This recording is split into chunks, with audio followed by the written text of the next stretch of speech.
जय हिंद साथियों, नमस्कार। मैं हूं पवन कुमार शर्मा। स्वागत करता हूं आप सभी का आपके अपने YouTube चैनल तनिषा क्लासेस के ऊपर। दोस्तों, आज हम लोग बात करेंगे नागौर चित्रशैली। इससे पहले हम लोगों ने मारवाड़ चित्रशैली यानी कि जोधपुर चित्रशैली और बीकानेर चित्रशैली के ऊपर चर्चा कर ली थी। अब जो है कि हम लोग बात करने वाले हैं नागौर चित्रशैली, कैसे इसकी उत्पत्ति होती है और कौन सा इसका प्रारंभ काल है, किस राजा का प्रारंभ काल था और किस राजा का स्वर्ण काल था। दोस्तों, बात करते हैं नागौर चित्रशैली। नंबर तीसरा दोस्तों, नागौर चित्रशैली।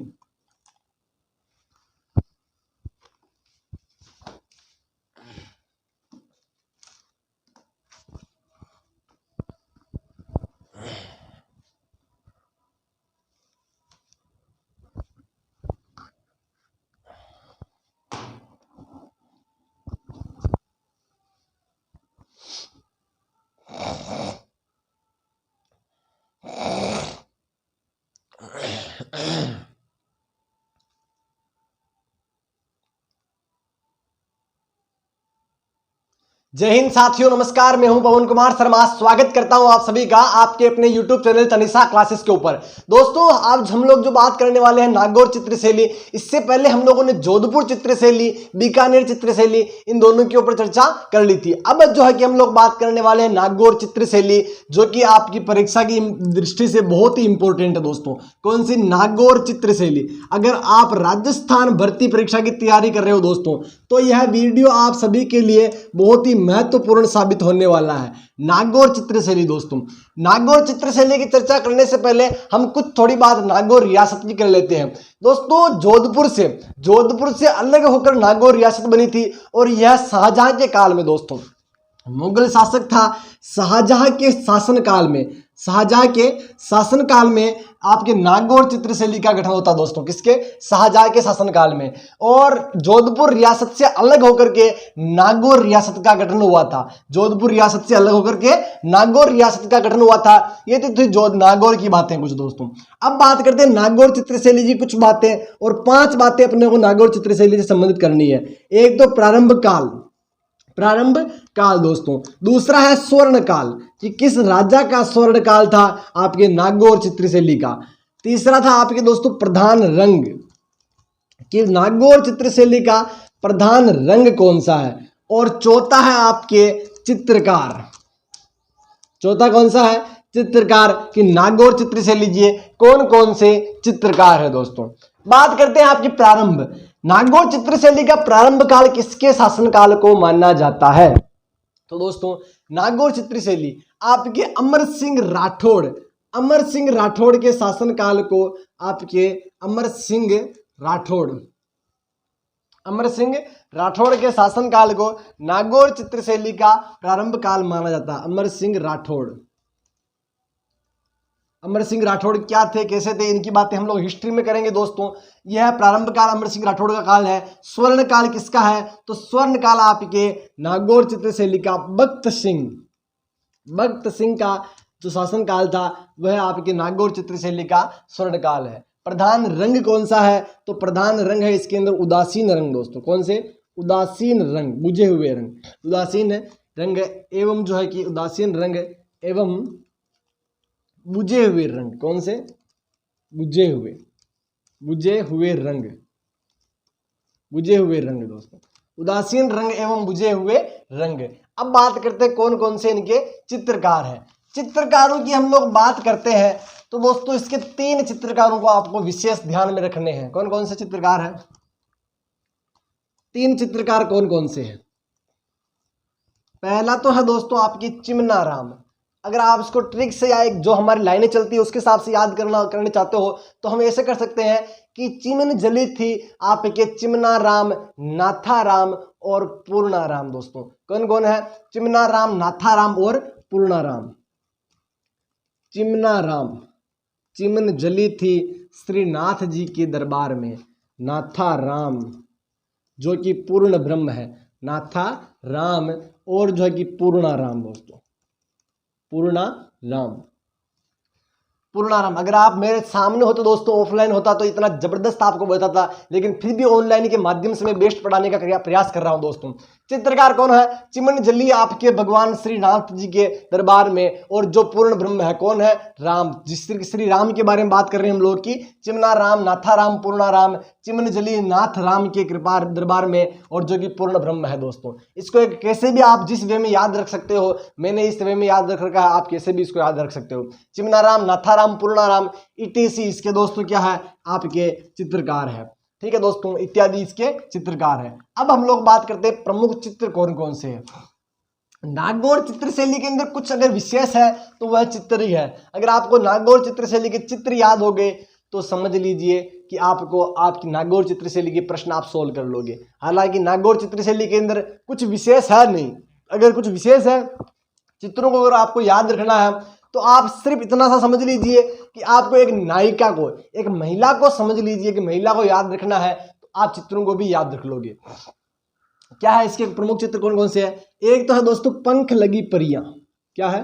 पंख लगी परियां, पंख लगी परियां, पंख लगी परियां। पंख लगे हुए जो है, परियां जो है वह किसकी, कौन सी क्या लगे है? उसके पंख लगे हुए। ठीक है, पंख लगी परियां। दूसरा है पारदर्शी वेशभूषा। क्या है? पारदर्शी वेशभूषा, पारदर्शी वेशभूषा। आपकी जो नागौर चित्र शैली की वेशभूषा है, चित्रों की बात कर रहा हूं दोस्तों, ख्याल रखिएगा, पारदर्शी वेशभूषा। तीसरा है आपके जलकुंड में नहाती, जलकुंड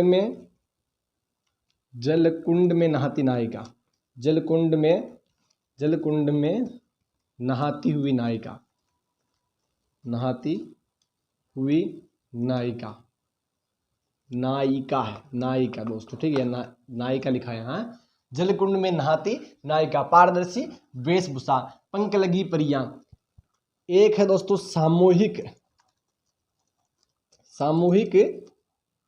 सामूहिक वार्तालाप, सामूहिक वार्तालाप करते युवक, सामूहिक बातें करते हुए युवकों के भी चित्र है। ठीक है दोस्तों, और है आपके पानी लाती पनिहारी। क्या है दोस्तों? पानी लाती पनिहारी, पानी लाती पनिहारी के भी चित्र है, पानी लाती पनिहारी के चित्र। पंख लगी प्रिय, पारदर्शी वेशभूषा, जलकुंड में नहाती हुई नायिका, सामूहिक वार्तालाप करते हुए युवक, पानी लाती हुई पनिहारी।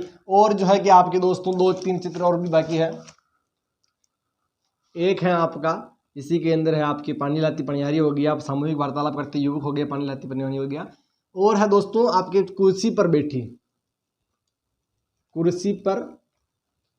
बैठी महिला, महिलाएं, कुर्सी पर बैठी हुई महिलाएं दोस्तों। ठीक है, एक चित्र है आपके दोस्तों सफेद। क्या है? सफेद दाढ़ी मूंछों के चित्र, सफेद दाढ़ी मूंछों के चित्र, सफेद दाढ़ी मूंछों के चित्र दोस्तों। सफेद दाढ़ी मूंछों के चित्र भी आपकी कौन सी? नागौर चित्र शैली की विशेषता है। सामूहिक वार्तालाप करते हुए युवक, पानी लाती पनिहारी। दोस्तों ये हो गए आपके नागौर चित्र शैली के कुछ चित्र दोस्तों, नागौर चित्र शैली के कुछ चित्र। दोस्तों नागौर चित्र शैली की अगर मैं बात करूं, वापस से 2 बातें और बता देता हूं कि आपको कैसे कैसे नागौर चित्र शैली को याद रखना। ये 5 बातें हो गई अपनी प्रारंभ काल, स्वर्ण काल, प्रधान रंग, चित्रकार और प्रमुख चित्र हो गई दोस्तों। वापिस नागौर चित्र शैली की बात कर लेता हूं। नागौर चित्र शैली, नागौर जो कि आपकी जोधपुर रियासत से शाहजहां के काल में यह अलग होने वाली एक रियासत है। नई रियासत बनी थी आपकी नागौर रियासत दोस्तों। ठीक बात है। उसके बाद हम लोगों ने पढ़ा था कि नागौर चित्र शैली का प्रारंभ काल अमर सिंह राठौड़ के शासनकाल को माना जाता है। स्वर्ण काल भक्त सिंह के शासनकाल को माना जाता है। प्रधान रंग उदासीन रंग एवं बुझे हुए रंग। उसके बाद हम लोगों ने पढ़ा था कि चित्रकार कौन कौन है, तो नाथाराम, पूर्णाराम, चिमनाराम इत्यादि। उसके बाद हम लोगों ने पढ़ा था कि आपके प्रमुख चित्र कौन कौन से हैं, तो आपके पंख लगी परियां, पारदर्शी वेशभूषा, सामूहिक वार्तालाप करते हुए युवक, पानी लाती पनिहारी, और जो है कि जलकुंड में नहाती हुई नायिका, और आपकी कुर्सी पर बैठी महिलाएं, और जो दोस्तों आपका एक जो चित्र है सफेद दाढ़ी मूंछों के चित्र। इनके बाद में एक दो बातें और नागौर चित्रशैली से संबंधित हम लोग वो बातें भी कर लेते हैं। नागौर चित्रशैली की दोस्तों कुछ नोट लगा करके आप बातें लिख सकते हैं। एक विद्वान है जिनका क्या नाम है दोस्तों, एक विद्वान है जिनका नाम है आपके RS अग्रवाल। क्या नाम है उनका? RS अग्रवाल। RS अग्रवाल नामक एक विद्वान है, उन्होंने कहा है, RS अग्रवाल, RS अग्रवाल ने कहा है कि नागौर चित्रशैली की वेशभूषा, क्या कहा है कि नागौर चित्रशैली की वेशभूषा, नागौर चित्रशैली की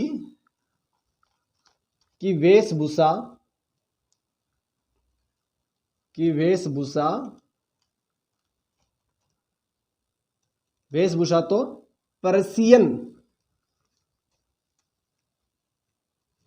इसको आपके इन्वर्टेड कोमा में लिखिएगा दोस्तों कि पर्शियन गाउन की संज्ञा। RS अग्रवाल ने नागौर चित्रशैली को है ना दोस्तों, को है यहाँ, नागौर चित्रशैली की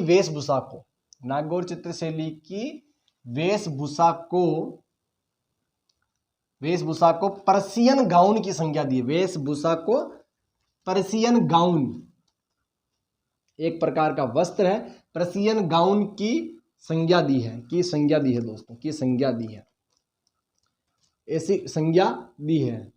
ठीक है कि RS अग्रवाल ने नागौर चित्रशैली की वेशभूषा को पर्शियन गाउन की संज्ञा दी है। यह RS अग्रवाल ने दी है दोस्तों। किसने दी है? तो RS अग्रवाल ने दी है। एक और बातें हैं नागौर चित्रशैली से संबंधित है कि नागौर चित्रशैली के बारे में बात है दोस्तों कि कलात्मक बादल महल के भित्ति चित्र नागौर चित्रशैली की मुख्य विशेषता है। क्या है दोस्तों? कलात्मक बादल महल के भित्ति चित्र, कलात्मक बादल महल के भित्ति चित्र, ये दोनों ही बातें आपको नोट में लिखनी है दोस्तों। कलात्मक बादल महल के भित्ति चित्र, कलात्मक बादल महल के भित्ति चित्र,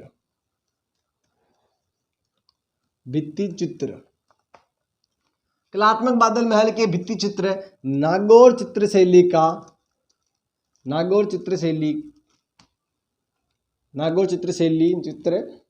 की मुख्य विशेषता, नागौर चित्रशैली की मुख्य विशेषता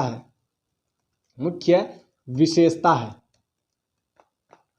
नागौर चित्रशैली की मुख्य विशेषता है कलात्मक बादल महल के चित्र दोस्तों, कलात्मक बादल महल के भित्ति चित्र। इसको अंडरलाइन करिएगा दोस्तों कि कलात्मक बादल महल के भित्ति चित्र नागौर चित्रशैली की मुख्य विशेषता है। और दोस्तों इसी के साथ में आपकी नागौर चित्रशैली का समापन होता है विधि विधान से दोस्तों। इससे ज्यादा वीडियो लंबा नहीं बनाएंगे, छोटा और शॉर्ट वीडियो बनाएंगे दोस्तों। एक एक वीडियो के अंदर अपन एक एक चित्रशैली की बात करेंगे दोस्तों। ठीक है, मिलते हैं नेक्स्ट क्लास में, तब तक के लिए धन्यवाद। जय हिंद, जय भारत।